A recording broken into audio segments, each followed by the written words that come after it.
Today's story. Chapter 1. The Gilded Cage. Ezekiel Hayes stood in his home office, adjusting his platinum cufflinks, a 10th anniversary gift to himself. The mirror reflected a man who had carved his path from nothing, his tailored suit a testament to his success. At 38, he'd built an empire that would have made his younger self proud. "Darling, the guests will arrive soon," Beatrix called from downstairs, her voice carrying a hint of impatience. "You know how punctual the Andersons are." Zeke allowed himself a small smile. Of course, the Andersons were punctual. They were desperate to secure his investment in their startup. He learned early that money brought power, and power demanded respect. The anniversary celebration filled their Los Angeles Hills mansion with the city's elite. Bea moved through the crowd with practiced grace, her designer dress catching the light. She touched shoulders, laughed at jokes, played the perfect hostess. Yet Zeke noticed how her hand never sought his, how her introductions of him always carried a subtle undertone. "This is my husband, Ezekiel," she'd say, the words precise and measured. "He's in tech." The slight pause before mentioning his profession never failed to appear. Marcus Anderson approached, champagne in hand. "Zeke, I can't thank you enough for considering our proposal."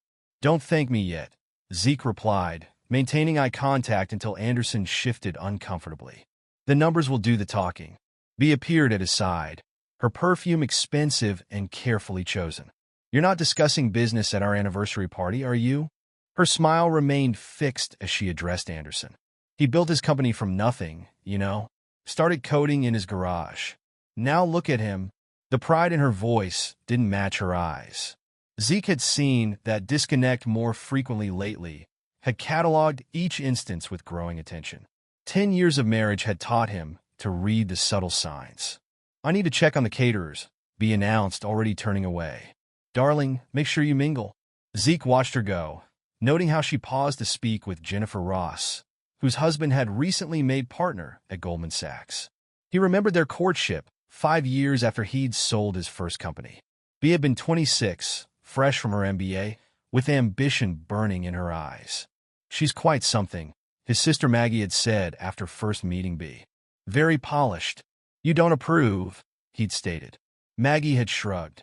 "Just make sure you know what you're buying into, big brother." The memory faded as Richard Sterling, Bea's father, approached. The older man carried himself with the arrogance of old money, though Zeke knew the Sterling fortune had nearly vanished before some timely real estate investments. "Quite a gathering," Richard commented, swirling his scotch. "Though perhaps a bit excessive for an anniversary." "Bea enjoys entertaining," Zeke replied neutrally. "Indeed she does. Always had expensive tastes, my girl." Richard's smile didn't reach his eyes. "Good thing you can afford them." The party continued into the night. Zeke played his role, the successful tech entrepreneur, the generous host, the attentive husband. He noticed how Bea's laugh changed pitch depending on her audience, how her stories of their courtship varied slightly each time. After the last guest departed, Bea kicked off her heels. Well, that was exhausting, though the Andersons seemed quite eager to please. "They need the money." "Don't be crude, darling." She headed for the stairs. "I'm going to bed. Don't stay up too late brooding in your office." Zeke watched her ascend, noting the slight sway in her walk, calculated like everything else. He waited until her door closed before entering his study and opening his laptop. The security footage from their driveway showed Bea arriving home yesterday, 2 hours before she'd said she'd returned from her charity board meeting. The timestamps didn't lie. They never did. He opened another window, reviewing the financial algorithms he'd created to track patterns in their accounts. Numbers had always made sense to him. Clean, logical, revealing. Unlike words, which could be twisted and reshaped to suit any narrative. His phone buzzed with a text from Maggie. "Call me tomorrow. Need to discuss something important." Zeke sent a brief acknowledgement, then returned to his analysis. The party had confirmed his suspicions. Something had shifted in his marriage. He'd built his fortune by recognizing patterns, by seeing the signs others missed. Now those same skills were telling him that his perfectly curated life might not be what it seemed. He pulled up another window, this one showing email metadata, times, frequencies, patterns of communication. Bea thought herself careful with her phone, but data never truly disappeared. Not if you knew where to look. The night stretched on as Zeke worked, his fingers moving across the keyboard with precise purpose. In the morning, he would present Bea with her anniversary gift, a custom Porsche 911, configured exactly to her specifications. He'd watched her browsing the manufacturer's website, noted every option she'd lingered over. Let her think him the devoted husband, eager to please. He'd learned long ago that perception was a tool, just like any other. The screen's glow illuminated his face as he continued his investigation. Outside, the city lights sparkled below, but Zeke's focus remained on the data unfolding before him. He'd built himself up from nothing once before. If necessary, he could do it again, but first he needed proof. The next morning arrived with the promise of California sun and the sound of BEA's designer heels clicking on the marble floors. Zeke had already been up for hours, reviewing contracts and preparing for the day's performance. "You look tired," Bea observed over breakfast, not glancing up from her phone. "The party must have worn you out." "Just focused on work," he replied, watching her tap out messages. "Ready for your surprise?" That caught her attention. BEA's perfectly manicured fingers paused over the screen. "Surprise? Darling, you didn't have to. 10 years deserves something special." Zeke stood, gesturing for her to follow. "Shall we?" He led her to the front drive, where the Porsche waited, gleaming in the morning light. BEA's reaction was perfect. The gasp of delight, the hand pressed to her chest, the quick kiss on his cheek. All precisely calibrated. "It's exactly what I wanted," she exclaimed, running her hand along the hood. "I know," Zeke replied simply. He held out the keys, watching as she took them. "Let me just call Mother quickly," Bea said, already pulling out her phone. "She'll want to hear about this." Zeke nodded, making a show of checking his own phone. "I need to confirm the registration details anyway." "Take your time." He walked toward the garage but stopped just out of sight.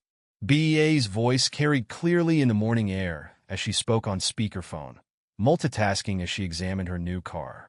"Mother, you won't believe what Zeke just gave me." The conversation started normally enough, but as we continued talking, her tone shifted.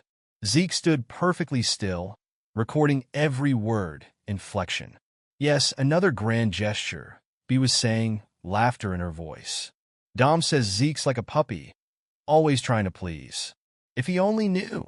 Zeke's hand tightened on his phone, but his breathing remained steady. The mention of Dom's name confirmed one suspicion. He waited for more. "No, Mother, he doesn't suspect anything. You know Zeke, too busy with his computers to notice what's right in front of him. Dom and I are being careful."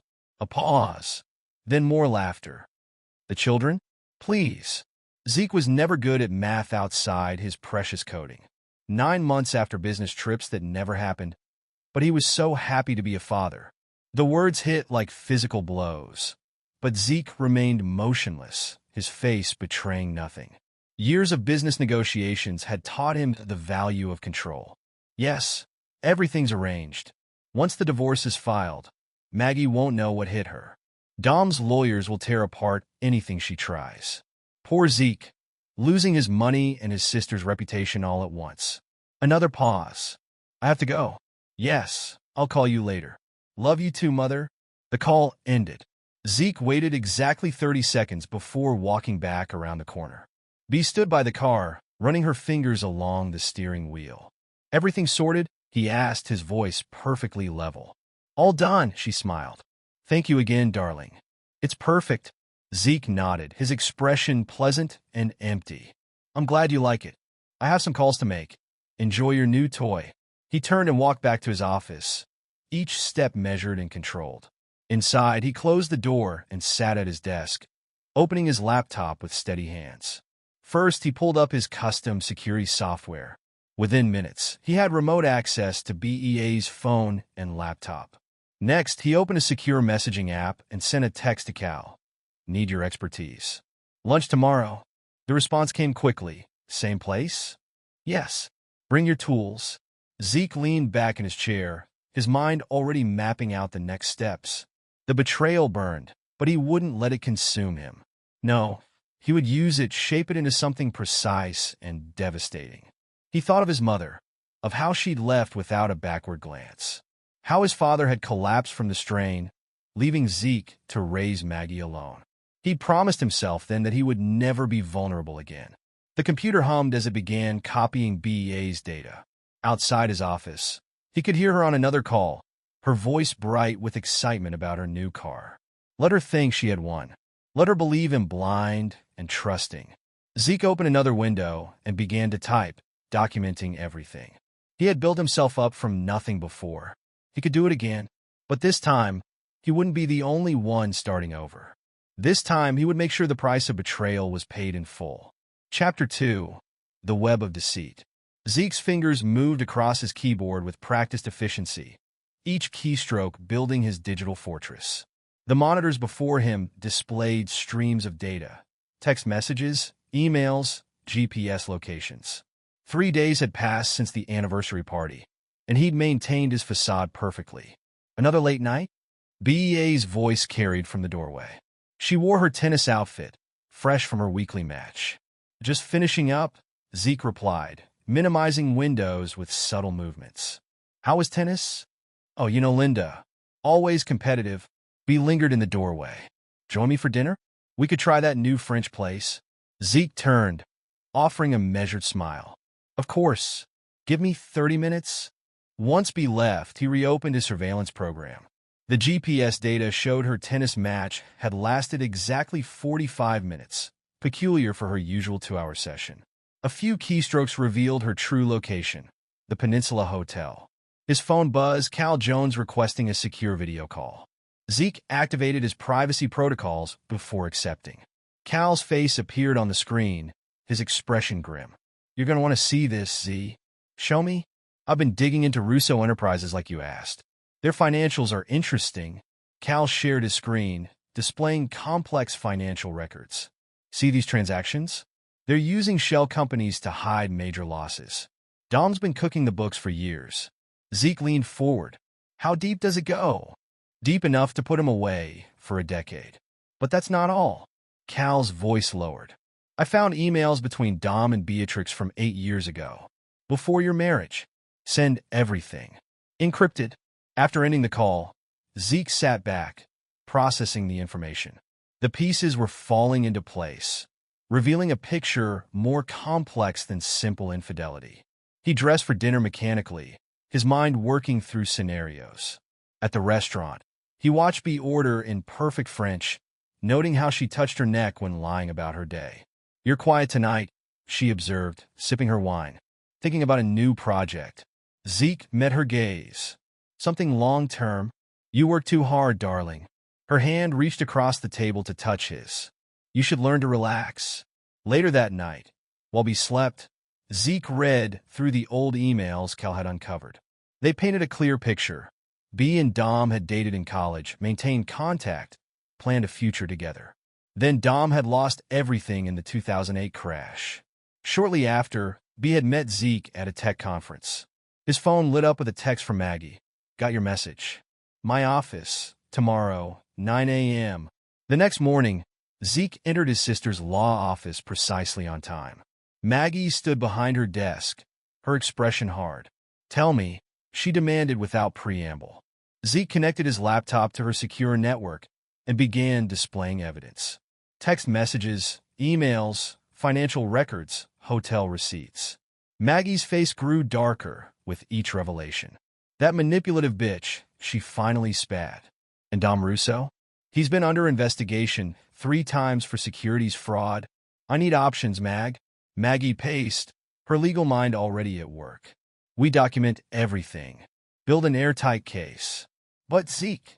She paused. The kids. Have you? DNA tests are already in process. Jesus. Maggie sat heavily.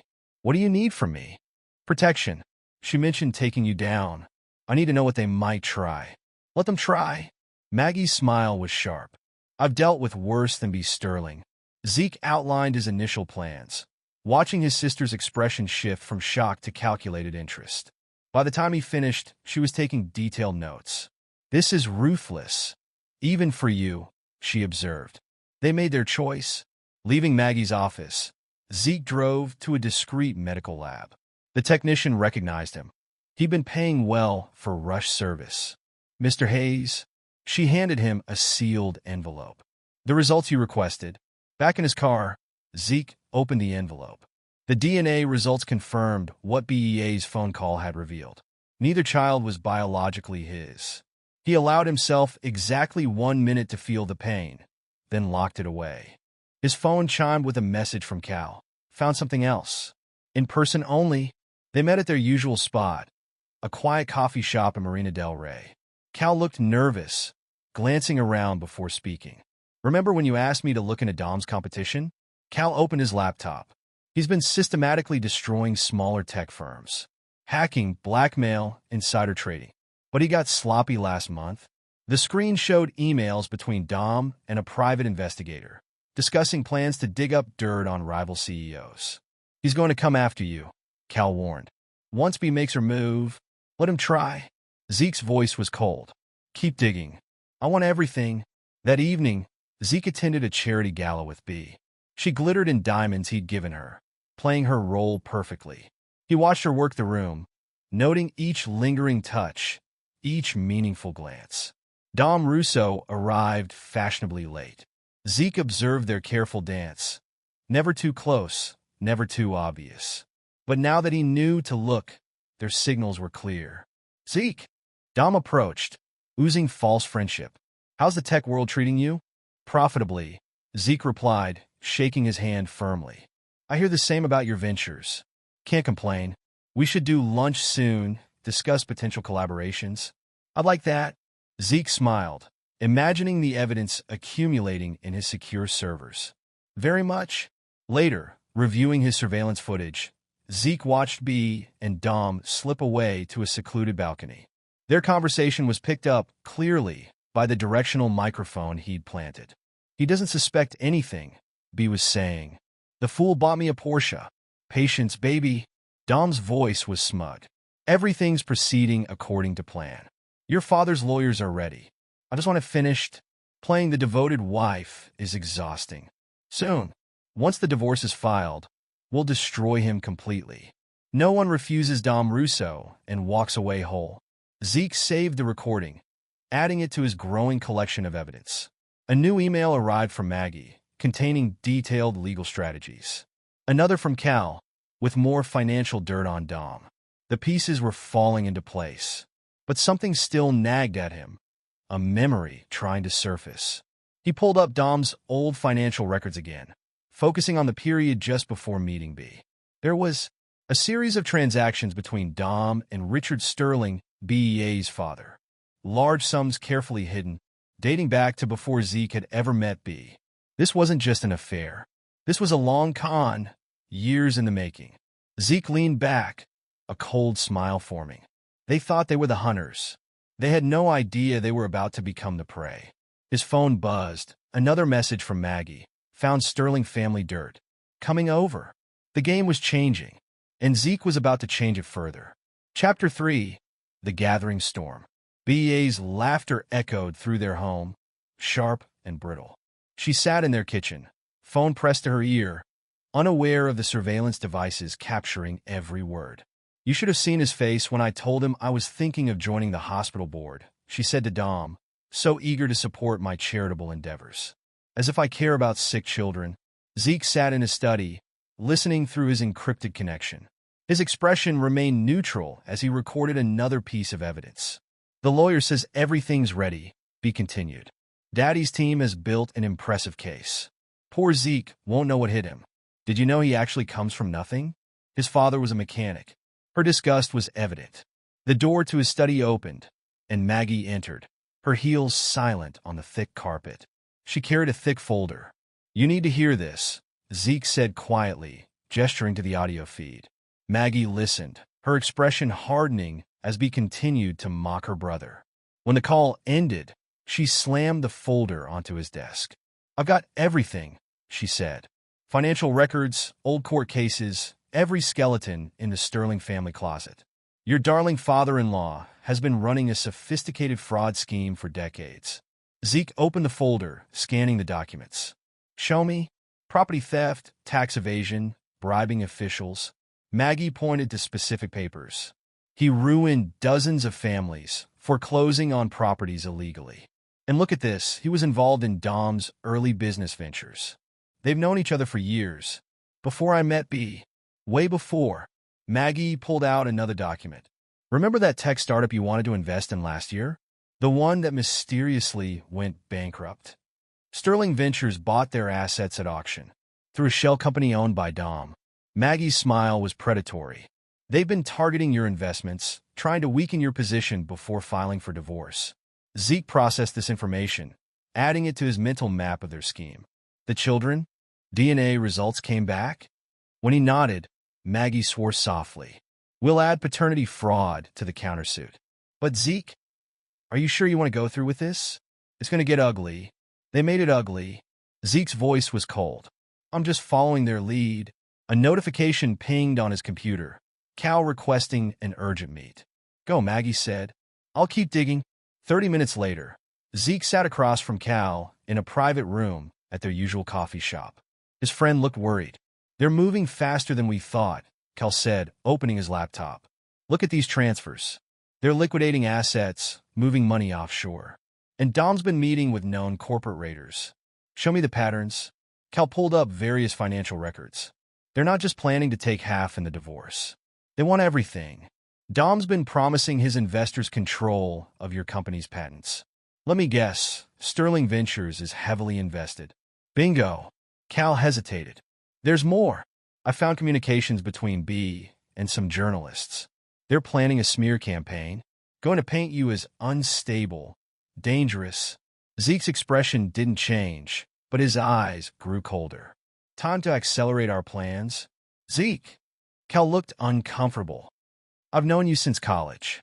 I've never seen you like this. You've never seen me betrayed like this. The memory surfaced unbidden, his mother's letter, found on the kitchen table 20 years ago.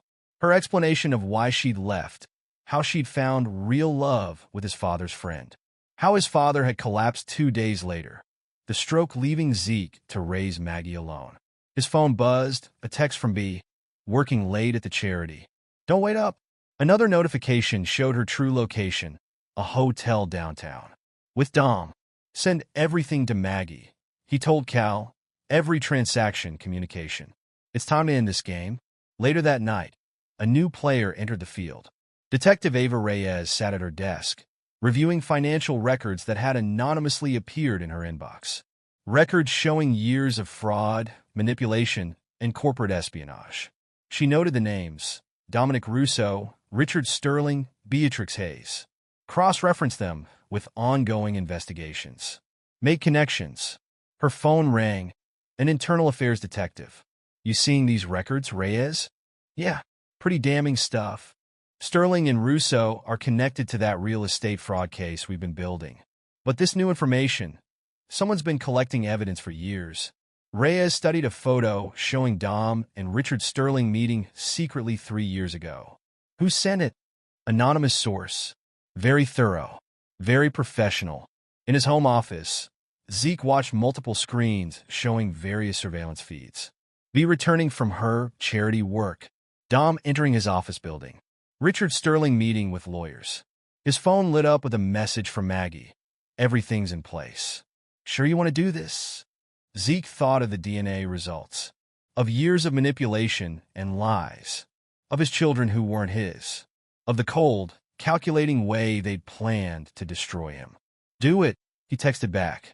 He pulled up the recording from earlier, B mocking his background, his trust, his love for children who weren't his. Her laughter mixing with Dom's as they planned his destruction. The pain was there, deep and sharp, but he learned long ago to use pain as fuel, to transform it into something harder, colder, more focused. They thought him weak because he'd shown kindness. They mistook generosity for naivety, love for blindness. They were about to learn their mistake. Zeke opened his main database, reviewing the evidence he'd collected. Every betrayal, lie, secret meeting. All meticulously documented, time-stamped, verified. Tomorrow, he would start dismantling their world. Not with rage or violence, but with the same cold precision they'd used to plan his downfall. They wanted to play games? Fine. But they were about to learn that some games end in total destruction. And Zeke Hayes never played to lose. Chapter 4. The Checkmate.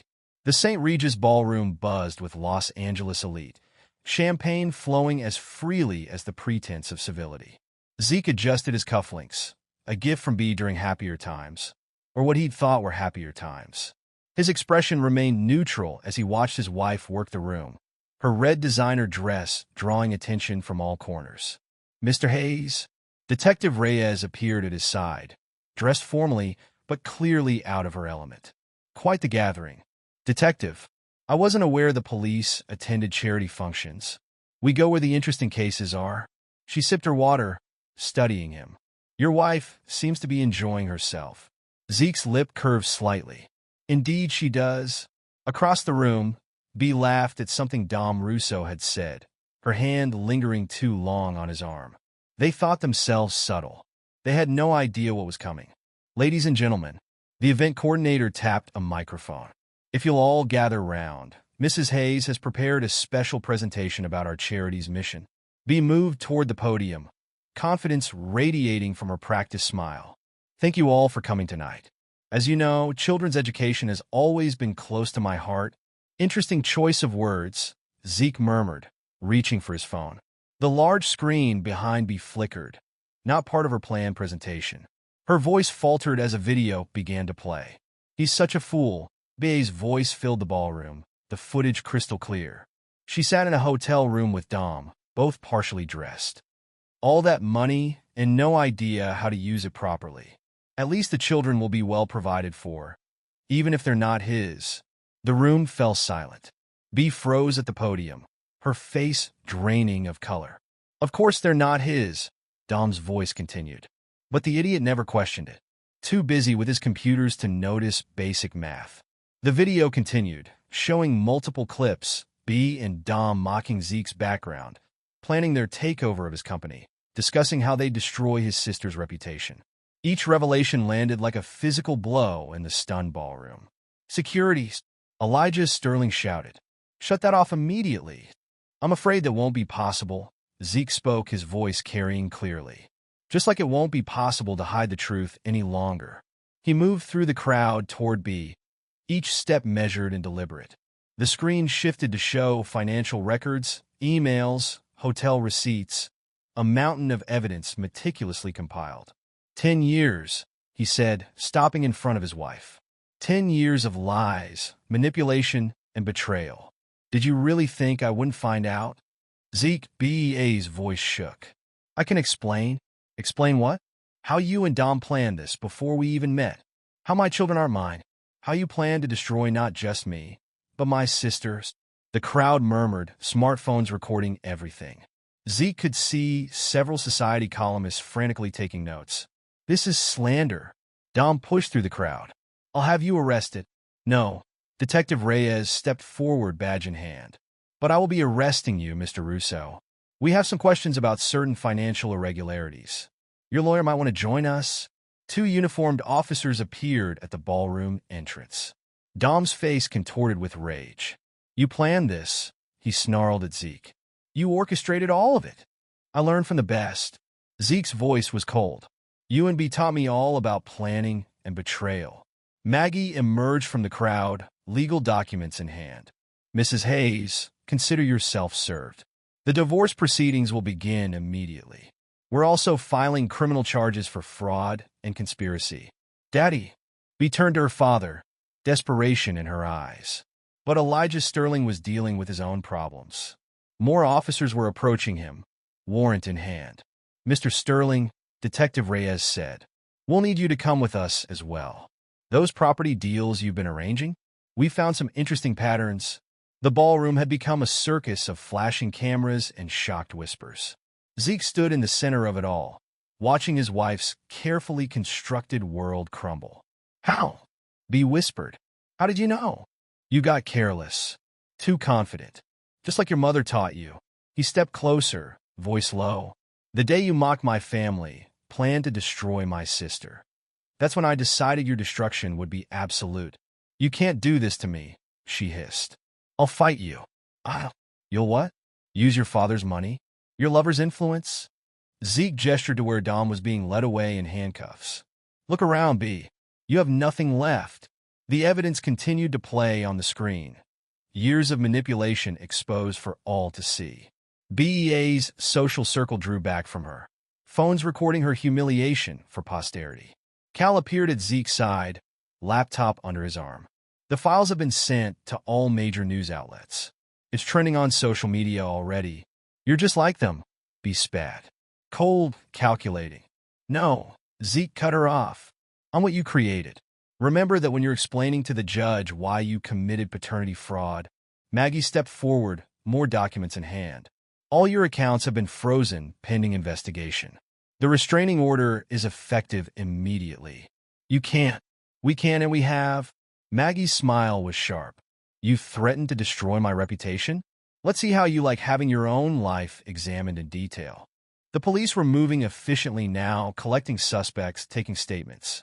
Detective Reyes watched it all with professional interest. Impressive operation, she said to Zeke. Almost like you've been planning it for months. Justice takes time, detective. But it always arrives eventually. The event coordinator was trying desperately to restore order, but the damage was done. Los Angeles' elite had just witnessed the destruction of 3 prominent figures, and the story would dominate social circles for months. Mr. Hayes? Reporters had begun arriving, drawn by frantic texts from attendees. Can you comment on the allegations? All evidence has been turned over to the proper authorities, he replied calmly. I trust justice will be served. He watched as B was escorted out, her mascara streaked with tears. She tried to destroy him, to take everything he'd built. Instead, she'd given him the motivation to dismantle her entire world. Was it worth it? Cal asked quietly. Zeke thought of the DNA test results, of the recorded conversations mocking his background, of the plots against his sister. Ask me when it's finished. Because this was just the beginning. The public humiliation was only phase 1. He had years of evidence to release, a steady drip of revelations that would ensure the Sterling Russo empire would never recover. Sir? A junior officer approached. Detective Reyes asked me to inform you she'll need your official statement tomorrow. Zeke nodded, watching as the last of the shell-shocked guests departed. The charity event was ruined, but he'd make a private donation later. He believed in karma. After all, his phone buzzed, a message from his security team confirming BA's things had been removed from their home. The locks were already changed. Ready? Maggie asked, gathering her documents. Almost. He surveyed the chaos they'd created, the wreckage of carefully crafted reputations. Send everything to the SEC tomorrow morning. Let's make sure the financial charges stick, because Zeke Hayes didn't just get even. He made sure his enemies never recovered. And he was just getting started. Chapter 5, The Counterstrike. Elijah Sterling's private study buzzed with frantic energy as lawyers and crisis managers huddled around his mahogany desk. B sat in a leather chair, her designer outfit replaced by simple clothing, her usual polish cracked by desperation. He planned this, she said, gripping her phone. All of it. The public humiliation, the arrests, everything. Be quiet and let me think. Elijah paced behind his desk, his usual commanding presence diminished by recent events. Harrison, what's our exposure on the real estate deals? The lead lawyer adjusted his glasses. It's bad, Mr. Sterling. Hayes didn't just find evidence. He mapped out patterns going back 15 years.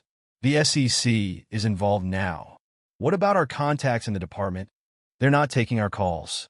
Something about an internal affairs investigation. B slammed her hand on the desk. This is ridiculous. He's just a tech nerd who got lucky. We can't let him destroy us like this. You underestimated him, Elijah snapped. We all did. Now shut up and let me salvage what I can of our family's reputation. The intercom buzzed. Mr. Sterling? Mr. Russo is here. Send him in. Dom burst into the study, his usual swagger replaced by barely controlled rage. Your pet lawyers better have a plan. My board is meeting tomorrow to discuss removing me as CEO. They can't do that, B protested. You own the company. Wake up, princess. The SEC doesn't care about ownership when there's evidence of fraud. Your husband made sure of that. Elijah raised his hand for silence. Harrison, What are our options? We can file countersuits for defamation, corporate espionage. No, Dom interrupted. I tried that already. Hayes has documentation for everything. Digital footprints, timestamps, witnesses. It's like he's been building this case for years. Then we attack him personally. B leaned forward. I know things about him, about his past. Already in motion. Elijah pressed a button on his phone. Sandra? Sent in the media team. 3 people entered, carrying laptops and tablets. The lead consultant, a sharp-faced woman named Rachel, pulled up a presentation. We've started planting stories, she reported. Allegations of domestic abuse, financial manipulation, unstable behavior. We have 3 major blogs ready to publish, and social media influencers lined up to amplify the message. Not good enough, Dom growled. I want him destroyed. What about his sister? Elijah studied a document. Magnolia Hayes, interesting past there. Some disciplinary issues in law school. A sealed juvenile record. Use it, BA's voice was hard. She wants to play shark lawyer? Let's see how she handles being the target. Harrison cleared his throat. Mr. Sterling, attacking his sister could backfire. I don't care. Release everything. And give me whatever you have on his friend Cal. He's the weak link. The one who leaked my company's information. The room buzzed with activity as orders were given and plans set in motion. B watched her father work, seeing him fully unleash his influence for the first time. Her phone buzzed, a message from an unknown number. The text contained a video file. Wait, she called out.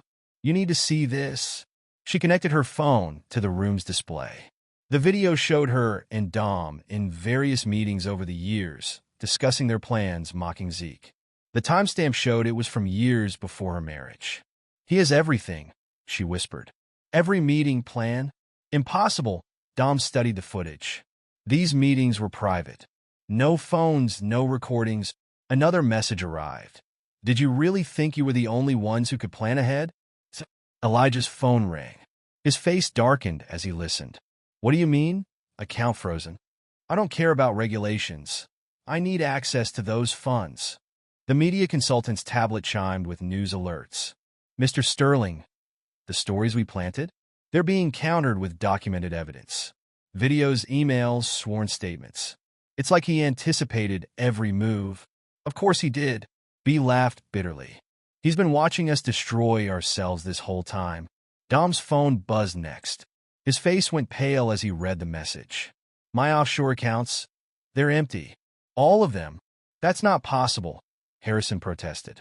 Those accounts were hidden, protected. Protected by what? Dom shouted. Passwords? Shell companies? He's been inside our systems for years. Elijah slumped in his chair, suddenly looking his age. Harrison, what are our real options? The lawyer spread his hands. Legally, we're exposed on multiple fronts. The evidence is solid, the paper trail clear. If we fight this in court, we'll lose everything. Be finished. Another message arrived on all their phones simultaneously. Consider this a courtesy warning. Release those stories about Maggie, and tomorrow everyone learns about Buenos Aires. Elijah's face went ash-white. How does he know about Buenos Aires? What's Buenos Aires? B demanded. Nothing. Nothing that concerns. His phone rang again. This time, his hands shook as he answered. Yes? Yes, I understand. No, please don't, yes. I'll cooperate fully. He set the phone down slowly. The federal investigation is expanding. They're looking into international transactions. Daddy. B had never seen her father look afraid before. It's over, he said quietly. He's thought of everything. Each countermove we make just springs another trap. Dom wasn't listening. He stabbed at his phone, barking orders. Move the remaining assets. Now. I don't care about regulations, just he stopped listening. What do you mean? Accounts flagged? Override it. What? Since when? B watched her lover's face contort with rage. Their carefully constructed plans, years in the making, were unraveling in hours. Her phone buzzed one final time. You taught me an important lesson about trust, B. Now I'm teaching you one about consequences. Sleep well. The media consultant cleared her throat. Mrs. Hayes? Those society blogs we contacted? They're all running stories now about you. With evidence, B grabbed the tablet. Her breath caught as she read the headlines. Hayes' marriage, a calculated fraud. Sterling family's web of deceit. Tech mogul's wife's secret life exposed. He's not just destroying us professionally, she realized. He's making sure we can never show our faces in society again. Dom's phone rang. He answered, listened, then threw it against the wall. The board meeting's been moved up. Emergency session tonight. Elijah's intercom buzzed again. Mr. Sterling? There are federal agents in the lobby. They looked at each other. The mighty Sterling family and their co-conspirators, reduced to trapped animals in a gilded cage. Options, Elijah demanded. Give me options. But as their phones continued to buzz with news of frozen accounts, leaked documents, and public exposures, they all knew the truth. There were no options left. Zeke Hayes, the man they dismissed as a simple tech nerd, had outplayed them at every turn. Their own weapons, money, influence, social status, had been turned against them. And somewhere in Los Angeles, watching it all unfold according to plan, Zeke Hayes was just getting started. Because vengeance, when properly planned, was a dish best served systematically, with no detail left to chance. And no mercy shown to those who had shown none themselves. Chapter 6. The Price of Revenge. Detective Ava Reyes sat at her desk, surrounded by evidence boards and computer screens. The Hayes case had consumed her department for weeks, each new revelation leading to deeper investigations. Detective, Officer Chin appeared at her door. You're going to want to see this. He handed her a tablet displaying a breaking news article. Russo Enterprises steps down amid federal investigation. Hayes strikes again, she murmured. Her phone rang, a secure line she'd set up specifically for this case. Reyes, detective. Zeke's voice was calm, controlled. I assume you've seen the news? I have. Care to explain how you knew about Russo's offshore accounts? The same way I knew about the Sterling family's real estate fraud. People get careless when they think they're untouchable. Reyes leaned back in her chair. They're claiming entrapment. Let them. Evidence doesn't lie, detective. Unlike my wife. The bitterness in his voice was barely detectable, but Reyes had been a cop too long to miss it. They tried to set a trap for you last night. I know. Rather amateur attempt, really. 3 men with recording devices, trying to provoke you into assault. Almost like they needed something to support those abuse allegations they've been spreading. Almost. Zeke agreed. How's the investigation into Sterling's judge contacts going? Reyes smiled despite herself. You know I can't discuss ongoing investigations, Mr. Hayes. Of course not. Good day, detective. She hung up, studying the evidence boards. Hayes had handed them years of white-collar crime on a silver platter, each piece documented and verified. It was almost too perfect. Her computer chimed with a new email. More financial records, these showing a complex money laundering operation through Sterling's charity foundations. Chun, she called out. Give me everything on the Sterling Family Foundation. Tax records, donor lists, everything. Across town, Zeke sat in his home office, monitoring multiple screens. Maggie entered, carrying legal documents.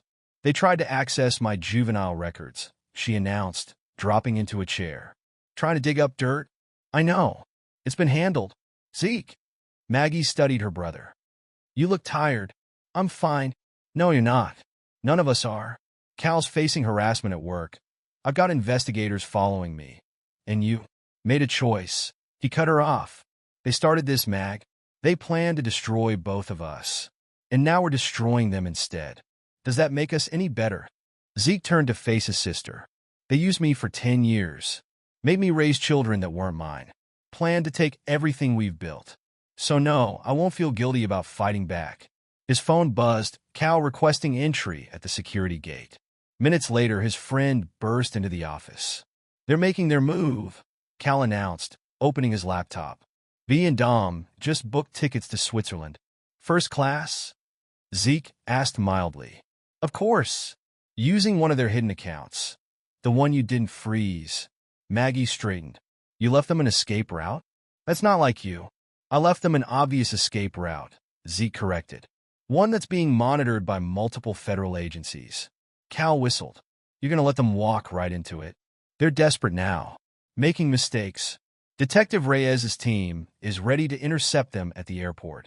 His phone buzzed again, this time with a message from B. You've had your revenge. Let us go. Zeke showed the message to his sister and friend. Opinions? It's enough, Cal said quietly. They're ruined. Their reputation's destroyed. Maybe they're still trying to destroy us, Maggie interrupted. Those stories about me? They're getting uglier. More personal. I know. Zeke's voice hardened. That's why this ends today. He pressed a button on his computer. On the screens, new information began flowing to news outlets, social media, and law enforcement agencies. What did you just release? Cal asked. Everything. The complete records of their conspiracy. The offshore accounts. The illegal deals. The evidence of how they planned this before I even met B. Maggie studied the data. This will destroy them completely. They'll never recover. That's the point. His phone lit up with another message. Detective Reyes. Subjects located. Moving in, they watched on the security feeds as police cars surrounded B and Dom's vehicle en route to the airport. The arrest was swift, professional. 10 years, Zeke said quietly. They spent 10 years planning to tear me down. I spent 3 months making sure they'd destroy themselves. Cal's laptop chimed with news alerts. The story was breaking across all major networks now. The complete exposure of the Sterling Russo conspiracy. Mr. Hayes? His security team's voice came through the intercom. Sir, there are reporters at the gate. No comments, he replied. Direct them to my lawyer. Maggie's phone rang. The State Bar Association. She stepped out to take the call, leaving Zeke and Cal alone. Was it worth it? Cal asked. All of this? Zeke thought of the DNA test results, of BA's mockery, of their plans to destroy his sister. Ask me when it's finished. It's not finished? Not yet. He turned back to his monitors. They threaten my family, Cal, try to take everything we built. Some debts can only be paid in full. His phone buzzed one final time. Another message from B, sent just before her arrest. You've become a monster. No, he murmured, deleting the message. I just finally stopped pretending to be anything else. Because revenge, when properly executed, wasn't about anger or passion. It was about precision, about patience, about making sure your enemies fell by their own hands. And Zeke Hayes had learned that lesson well. Too well, perhaps, but that was a price he was willing to pay. Chapter 7. The Fall. The press conference room at the Russo Enterprises headquarters buzzed with anticipation. Reporters packed the space, cameras ready, phones recording. Dom Russo stood at the podium, his expensive suit unable to hide his disheveled appearance. These allegations are completely false, he declared, his voice lacking its usual confidence. Mr. Hayes has orchestrated a malicious campaign of lies. Mr. Russo, a reporter stood. Can you explain the offshore accounts traced to your company? Or the emails showing your involvement in market manipulation? Another called out. Dom gripped the podium. No comment on ongoing investigations. In the back of the room, Bea watched her lover crumble under the media assault. Her own designer outfit felt like armor, protecting her from the scrutiny of dozens of cameras. Mrs. Hayes, a reporter turned to her. How do you respond to evidence showing you married your husband as part of a long-term financial scheme? Bea stepped forward, channeling years of social training. These accusations are, we have video evidence of you discussing the plan with Mr. Russo years before your marriage. The reporter interrupted, holding up a tablet. Would you like to comment on this footage? The screen played one of their private conversations. Bea watched herself laugh about Zeke's trust, mock his background, plan his destruction. The timestamp showed clearly 8 months before she'd met him. This is a private matter, she managed. Is it private that you committed paternity fraud? Another reporter stood. That you deliberately deceived Mr. Hayes about his children's parentage? The questions came faster now, each one backed by evidence Zeke had released. Documents, videos, emails, a decade of deception laid bare. In his office across town, Zeke watched the press conference on multiple screens. Maggie sat beside him, reviewing legal documents. The SEC filing just went public, she reported. Dom's board is moving for immediate removal. His stock, Zeke asked, down 60% in the last hour. Trading might be halted soon. The screen showed Dom attempting to leave the podium, reporters swarming. B tried to follow, but was cut off by more questions. Mrs. Hayes, is it true you and your father planned to bankrupt your husband? Mr. Russo, did you use insider trading to destroy your competitors? Zeke's phone buzzed, Detective Reyes calling. Yes. Federal arrest warrants just came through, she reported. We're moving now. On screen, federal agents entered the press conference. Dom's face drained of color as they approached the podium. Dominic Russo, the lead agent's voice carried clearly through the microphone. You're under arrest for securities fraud, money laundering, and conspiracy. The cameras captured everything. Dom being handcuffed, B backing away in horror, reporters shouting questions. A perfect media circus. Sir? Zeke's security team buzzed in. Mr. Sterling is at the gate. He's demanding entry. Let him in. Minutes later, Elijah Sterling burst into the office. The usually immaculate man looked haggard, desperate. You've made your point, he snarled. Name your price. Price? Zeke turned from the screens. You think this is about money? Everything's about money. What do you want? Half my assets? All of them? I want nothing from you, Elijah. I'm taking everything from you. There's a difference. Sterling's face reddened. You can't. Your real estate fraud is already being investigated. The SEC is looking into your market manipulation. The IRS has questions about your creative accounting. Zeke's voice remained calm. Did you really think I wouldn't find it all? I'll fight this. I have connections. Had connections, Maggie corrected, not looking up from her papers. Amazing how quickly people distance themselves when corruption is exposed. The screen showed Dom being led away in handcuffs, B being served with legal papers by federal agents. That's my daughter, Sterling whispered. The daughter you taught to use people? To see marriage as a business transaction? Zeke stood. You raised her to be a predator, Elijah. Don't act surprised when she faces predators' consequences. Sterling grabbed his chest, staggering. Maggie looked up, alarmed. Should I call an ambulance? She asked her brother. Zeke studied his father-in-law's pale face. Your choice, Elijah. Die now from the stress, or live to watch your empire crumble piece by piece. Sterling straightened with effort. You're a monster. No, I'm what you created. The self-made man you looked down on, who learned to play your game better than you. Security arrived to escort Sterling out. Through the windows, Zeke watched his father-in-law's car leave, driving away from a life of privilege about to be destroyed. His phone buzzed again, Cal updating him on the financial fallout. Dom's arrest had triggered investigations into multiple companies. The Sterling family's connections were toxic now, their former allies scrambling to save themselves. Zeke? Maggie's voice was soft. The divorce papers are ready, and the custody agreements. He nodded, watching the screens where B was trying to escape the media frenzy. Her carefully constructed world was collapsing, each revelation stripping away another layer of pretense. 10 years, he said quietly. They spent 10 years planning to destroy me. I spent 3 months ensuring they'd destroy themselves. And now we watch them fall. All of them. The news channels were running constant coverage. Dom's criminal empire exposed. The Sterling family's corruption revealed. BEA's calculated deception laid bare. Zeke had planned it perfectly. Each revelation timed for maximum impact. Each piece of evidence released when it would do the most damage. A symphony of destruction, conducted with precise control. His phone lit up with a message from Detective Reyes. Sterling just collapsed at his club. Heart attack. Karma, Maggie commented, reading over his shoulder. The screen showed B being escorted by police, her designer outfit and perfect makeup unable to hide her desperation. The society queen brought low, exposed as a fraud. Sir? His security team again. The children's school called. The press is trying to get interviews. Move them to the safe house, he ordered. No contact without my approval. Because even in revenge, there were lines he wouldn't cross. The children were innocent of their mother's crimes. But B, Dom, Elijah, they would learn the price of betrayal. Not in quick violence or dramatic confrontation, but in the slow, inexorable destruction of everything they valued.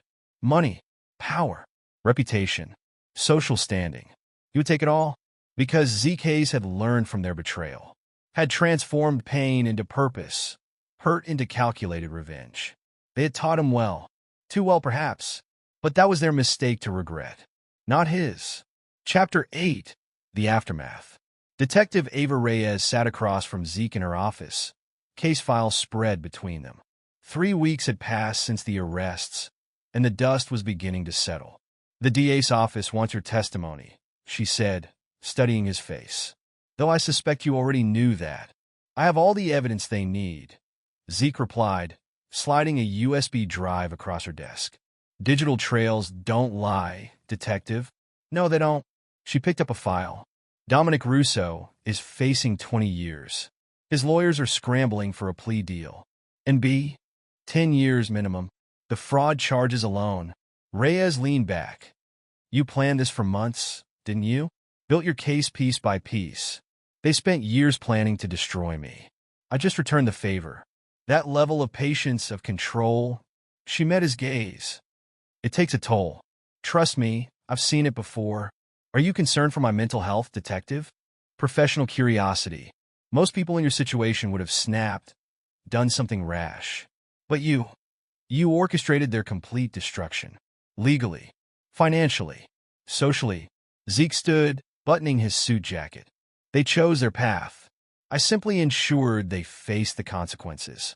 After leaving the police station, he drove to Maggie's law office. His sister waited with more documents requiring his attention. "The divorce is final," she announced. Judge expedited it given the circumstances. "The children? Full custody, as expected." BEA's lawyers didn't even contest it. Maggie hesitated. "Have you told them yet?" "About that I'm not their biological father?" Zeke's voice remained steady. "Not yet. They've lost enough for now. You're a better person than me. If someone had done this to me, it's not about being better. It's about breaking cycles." His phone buzzed, Cal requesting an urgent meeting. They met at their usual coffee shop, now empty of other customers. "I've been thinking," Cal said without preamble, "about starting fresh. New company, new direction. Could use a partner with your skills." "Running away, Cal?" "Moving forward." After everything that's happened, Cal spread his hands.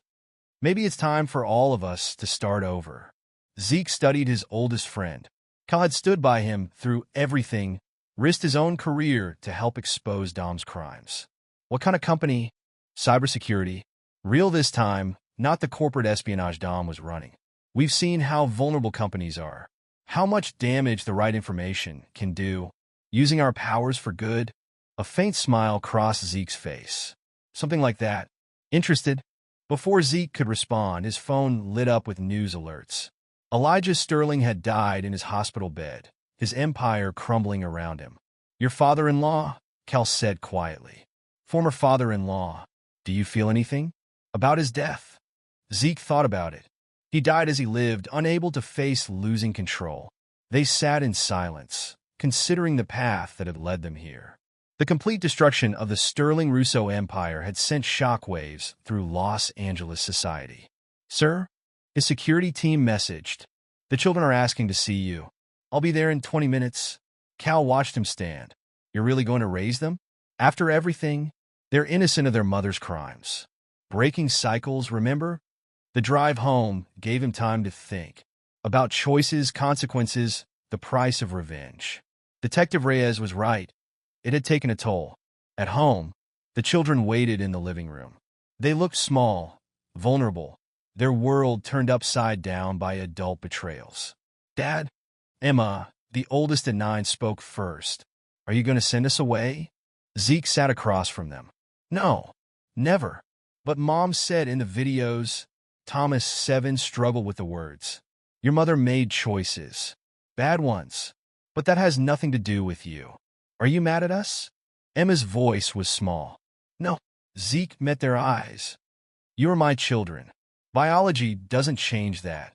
The admission hung in the air. They were smart kids. They'd heard things, understood more than adults realized.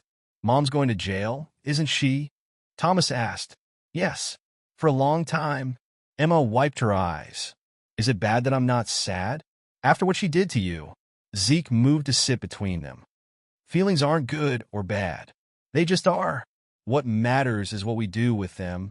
His phone buzzed again, Maggie updating him on the legal proceedings. More charges filed, more evidence admitted. What happens now? Emma asked. Now we move forward. Together. Because revenge had its price, but it also had its lessons. About strength. About choices. About breaking cycles of betrayal. The children leaned against him, seeking comfort in their changed world. They were his legacy now. Not his revenge, not his destroyed marriage, but these two souls who needed him to be better than those who had raised him. Dad! Thomas looked up. Can we get ice cream? A genuine laugh escaped him. Yes. Yes, we can. Because life moved forward, even after betrayal, even after revenge. The question was what you carried with you, and what you left behind. Zeke had made his choice. It was time to build something new from the ashes of what was destroyed. Something better. Chapter 9. The Obsidian Heart. 5 years had passed since the fall of the Sterling Russo Empire. Zeke sat in his new office, reviewing security protocols for a Fortune 500 client. Hayes and Jones Cybersecurity had become the go-to firm for companies wanting to protect themselves from the very tactics he'd once used for revenge. Mr. Hayes? His assistant's voice came through the intercom. Detective Reyes is here to see you. Send her in. Ava Reyes entered, now a captain, but still carrying herself with the same direct intensity. Fancy office, Hayes. Success looks good on you? What brings you by, Captain? BEA's being released next week. Early parole for good behavior. She studied his reaction. Thought you should hear it from me. Zeke nodded, unsurprised. He'd tracked the case through official channels. And Dom? Still serving his 20. No parole for him. Too many financial charges. She sat across from him. You've changed. Have I? 5 years ago, you orchestrated the complete destruction of 3 people who betrayed you. Now you're protecting companies from people like you were. People change, Captain, or they don't survive. His phone buzzed, Emma asking permission for a weekend trip with friends. At 14, she was growing into a confident young woman, nothing like her manipulative mother. The kids know everything now, don't they? Reyes asked. They deserve the truth. Age-appropriate versions, but yes. And they stayed, even knowing you're not their biological father. DNA doesn't make a family. Choices do. His computer chimed with a message from Cal. Another major contract secured. Their company had grown beyond their initial dreams, built on principles of protection rather than destruction. You know, Reyes said, I kept expecting you to slip, to reveal some hidden agenda beyond revenge. But you really did just want justice, didn't you? Justice. Revenge. Sometimes they're the same thing. The view from his office showed downtown Los Angeles, the city where he'd built and lost and rebuilt his life. Somewhere out there, Bea would soon walk free, her designer clothes replaced by prison-issued clothing. Have you seen the news? Reyes pulled up an article on her phone. Your ex-wife's been writing to studios, trying to sell her story. The Silicon Valley Revenge. That's what she's calling it. Let her. The truth is already public record. You really don't care anymore, do you? Zeke considered the question. I cared enough to destroy them completely. Now, they're just cautionary tales. His phone buzzed again, Thomas this time, asking for help with a coding project. At 12, he showed a natural aptitude for technology, but used it for creation rather than destruction. Your kids are doing well, Reyes observed. I see them in the society pages sometimes. School achievements, charity work. They're breaking cycles, building something better. A notification popped up on his screen. Another article about BEA's upcoming release. The photos showed a woman aged beyond her years, her former beauty stripped away by prison life. You won to an extent I've never seen before, Reyes said. Total victory. Yet here you are, running a legitimate business, raising kids who adore you, living a normal life. Normal is relative, Captain. His assistant buzzed again. Sir? Your daughter's school is on line 1. Something about her science project winning first place. Pride, genuine, untainted by revenge, filled him. Excuse me, Captain. Duty calls. Dad duties trump revenge discussions? Reyes stood, smiling. You really have changed. After she left, Zeke sat looking at the photos his children sent regularly. Emma's science project, Thomas's coding competition, family dinners and homework sessions, and normal, everyday moments. His phone showed a message from Maggie. Saw the news about B. You okay? Better than okay, he replied, because he had built something stronger than revenge. Something that would outlast the destruction he'd orchestrated. A legacy of breaking cycles rather than perpetuating them. His computer showed another news alert. B had been spotted at a homeless shelter, preparing for her release. The mighty Sterling heiress, reduced to charity cases and halfway houses. But Zeke felt no satisfaction in her fall, no joy in her destruction. Those emotions belonged to a different man from a different time. Dad, Emma's voice came through his phone. Can you help me prep for my presentation tomorrow? On my way home, princess. He gathered his things, nodding to his security team. Outside, Los Angeles continued its eternal dance of ambition and destruction, of rises and falls. But Zeke Hayes had chosen a different path. Not forgetting, never forgetting, but moving forward, building rather than destroying. Because sometimes the best revenge wasn't in destroying your enemies. It was in building something they could never touch. Something stronger than hate. Something worth protecting. His phone buzzed one final time. A family photo from Thomas, showing him and Emma at dinner, seats saved for their father. Zeke smiled, genuine, unburdened by the past, and headed home to his real legacy. Not the revenge that had defined him, but the love that had saved him. Epilogue. 10 years later, the Hayes and Jones cybersecurity headquarters dominated the Los Angeles skyline, its modern architecture a testament to success built from the ashes of betrayal. Zeke Hayes, now approaching 50, stood in his penthouse office, reviewing security protocols for their newest client, the Federal Reserve. Dad! Emma Hayes, 19 and studying computer science at Stanford, entered the office. Her confident stride and sharp intelligence reflected years of careful guidance. The board meeting's about to start. How's the internship program coming along? Zeke asked, gathering his materials. Running perfectly. Though Uncle Cal thinks we should expand it next year. She grinned. He says we're not terrorizing the interns enough. 10 years had transformed the company from a fresh start into a global leader in cybersecurity. Their client list included governments, Fortune 500 companies, and international organizations, all seeking protection from the very tactics Zeke had once employed for revenge. The boardroom buzzed with activity as executives prepared for their quarterly meeting. Cal Jones, now Chief Technology Officer, was demonstrating their latest security protocol to potential investors. Our system detected and neutralized 47 million attempted breaches last quarter alone, Cal explained. Using the same principles that once exposed corporate espionage, we now protect trillions in assets. Zeke took his place at the head of the table, noting familiar faces. His team included former FBI cybercrime experts, reformed hackers, and brilliant minds drawn to the challenge of protecting rather than destroying. Before we begin, he addressed the room, I'd like to acknowledge our newest partnership. Thomas? Thomas Hayes, 17 and already showing his father's technical brilliance, stepped forward. He developed an AI-driven security system that had caught the attention of major tech companies. The algorithm adapts to attack patterns in real time, Thomas explained, his presentation reflecting years of learning from both his father and Cal. We're seeing a 99.8% success rate in preventing data breaches. The meeting proceeded efficiently, showing profit margins that would have made Dom Russo envious if he weren't still serving his 20-year sentence. Zeke had tracked his former rivals' appeals.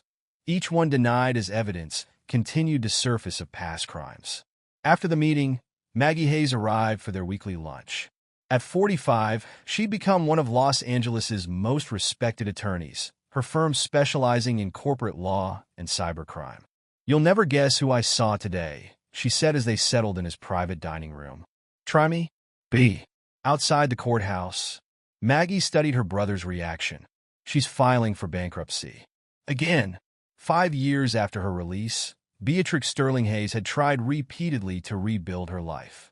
But her name was toxic in social circles. Her attempts at redemption met with closed doors and turnbacks. "How's she looking?" Zeke asked, more curious than concerned. "Old. Beaten. Working as a paralegal at some strip mall law firm." Maggie shook her head. "She tried to speak to me. Wanted to know about the kids." "What did you tell her?"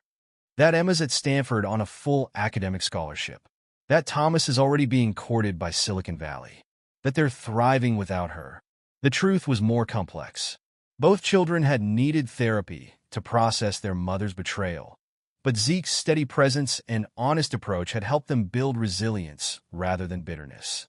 "Captain Reyes called," Maggie continued, using the title despite Ava's recent promotion to commissioner.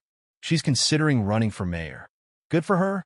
Zeke had maintained a professional relationship with Reyes, their shared history creating an unusual alliance. His phone buzzed, a message from his security team. Another reporter trying to contact him about a "Where Are They Now" story focusing on the Sterling Russo scandal. 10 years, Maggie mused. Sometimes it feels like yesterday, and sometimes it feels like another lifetime. The afternoon brought a visit from Emma's cybersecurity class. Young minds eager to learn from the industry leader. Zeke watched his daughter lead the presentation, her command of the material matching her understanding of its ethical implications. "My father taught me that power isn't about destruction," she told her peers. "It's about protection, about using your skills to prevent what happened to him from happening to others." Later in his private office, Zeke reviewed files his team had flagged. Dom Russo had attempted to establish online connections from prison, reaching out to former associates. The attempts were monitored, documented, and neutralized before they could cause harm. "Mr. Hayes?" His assistant buzzed. "Commissioner Reyes is here." Ava Reyes entered, her police uniform replaced by the sharp suits of a public official. "Impressive operation you're running, Hayes. Your security protocols just saved the city millions in prevented cyber attacks." "Just doing our job, Commissioner." Still modest after all these years.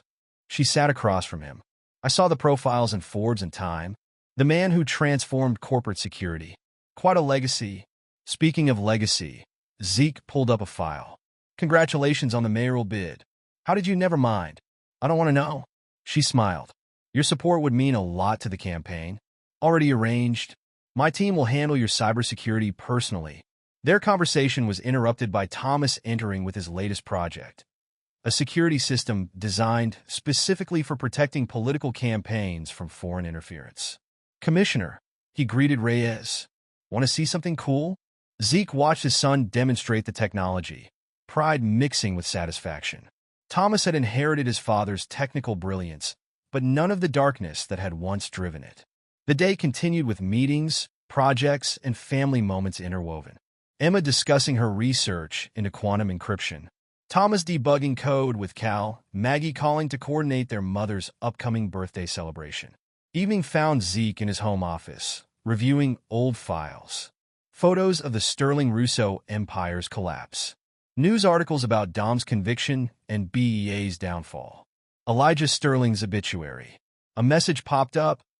Emma sending pictures from a Stanford Tech conference. Another from Thomas about his latest coding breakthrough. A reminder from Maggie about dinner plans. His phone rang, Cal with an urgent update. "You need to see this. Dom's trying to publish his memoirs." "Let him try," Zeke replied. "The truth is already public record." "That's not all. BEA's involved somehow. They're both claiming new evidence about what happened 10 years ago." Zeke considered this. "Monitor it, but don't interfere." "You sure?" "They could try to spin the story. The facts speak for themselves, Cal. We didn't just destroy them. We exposed them." After hanging up, Zeke opened his personal files. Pictures of his children growing up, family vacations, graduation ceremonies, moments that proved revenge wasn't his only legacy. His security system alerted him to movement at the gate. Emma returning from a date, Thomas from his coding club, normal teenage activities in a family that had transcended its dramatic origins. A final message came through from Detective Chun, now running the Financial Crimes Division. Regular updates on Dom and BEA's activities had become routine, more habit than necessity. "Still monitoring the situation, sir. Nothing significant to report." Because that was the real victory. not just destroying his enemies, but rendering them irrelevant. Their attempts at redemption or revenge mere footnotes in a story that had moved far beyond them. Zeke closed his laptop and headed to the kitchen, where his children were raiding the fridge after their evening activities. "Dad," Emma called out, "want to hear about this new encryption protocol I'm developing?" "Always." As he listened to his daughter's technical explanation, Thomas adding his own insights, Zeke reflected on the decade's transformation. From a man driven by revenge to a father focused on legacy. From destroying lives to protecting them. The security system hummed quietly, monitoring potential threats. Somewhere in the city, his former wife struggled to rebuild her shattered life. His former rival sat in a prison cell, dreaming of lost power. But here, in this moment, none of that mattered. Because Zeke Hayes had built something stronger than revenge. Something more lasting than destruction.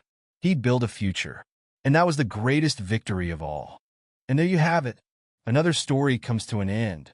What did you think? I'd love to hear your thoughts in the comments below. If you enjoy this story, consider joining our community by subscribing. It means the world to us. For more stories like this one, check out the recommended videos on screen. And I'll see you there.